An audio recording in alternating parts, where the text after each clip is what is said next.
Welcome to the Dog Walk Meditation Podcast from the team at Dog Save the People.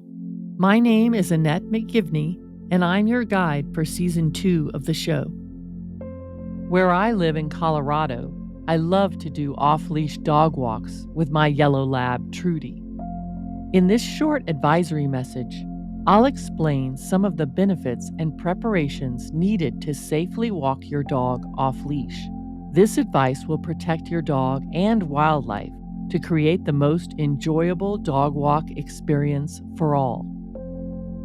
Now, please join me for tips regarding off-leash dog walks for the Dog Walk Meditation Podcast. For me, walking off-leash with my dog is the best way to experience the natural world. It gives me a sense of happiness and peacefulness to watch my dog running free. It's not hindered by a tether attaching my hand to my dog's body. For Trudy, my yellow lab, her joy when she's walking and running off leash is just bubbling over. She's jumping over bushes. She looks back at me in excitement, feeling more alive than she feels in any other situation. And I just sometimes laugh out loud, and I'm always smiling. It just brings all her senses out, and it brings my senses out as well. It feels like synchronized swimming because we're both moving in unison and yet have our separate movements with an awareness of each other. But there are strings attached to doing this safely. It's very important for an off-leash walk in wild places that your dog has good recall. That means that they come back to you whenever you call out to them, no matter how distracted they might be, chasing something or barking or wanting to engage with another dog, that when they hear your signal, which could be calling their name or you may have a whistle or other device, they turn around and head towards you.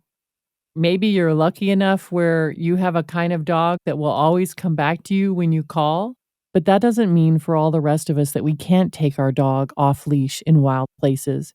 It just means that we use a device called an e-collar, which is not a shock collar.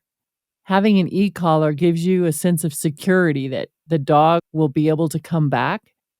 The device against their neck vibrates or beeps or both, depending on how you set it, and it breaks their attention when they're really fixated on something and they turn around and they're like, oh yeah, my owner, and they come back.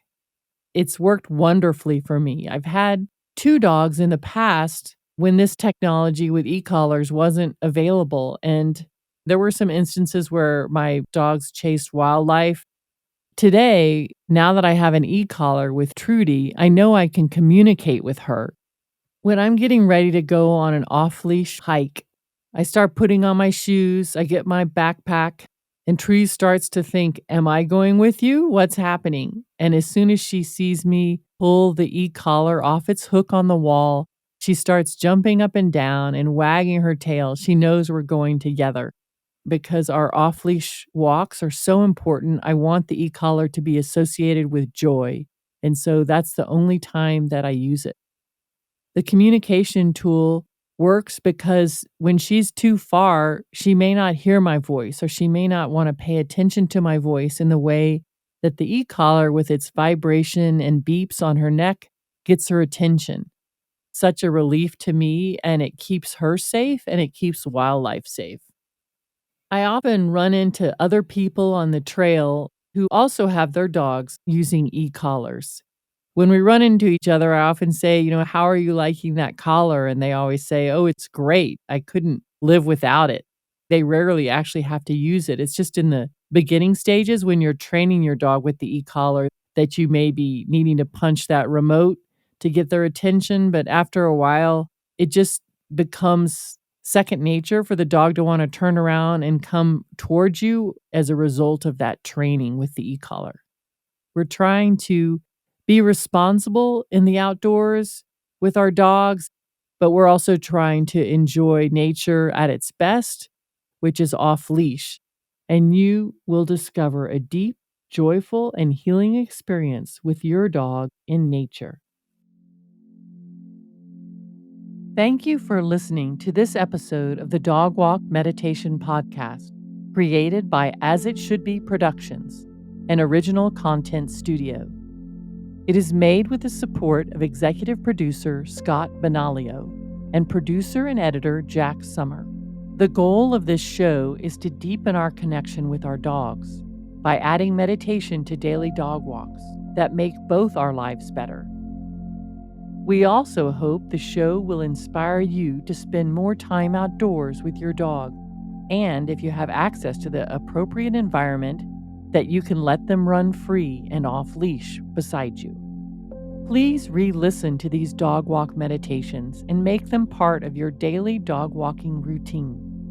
Also, be sure to check out the merch shop, which features super soft cotton tees with meditation quotes from the show at dogwalkmeditation.com. Finally, check out the main podcast show called Dog Save the People, featuring stories on how life is better with a dog, available on Apple Podcasts and Spotify, or wherever you get your podcasts.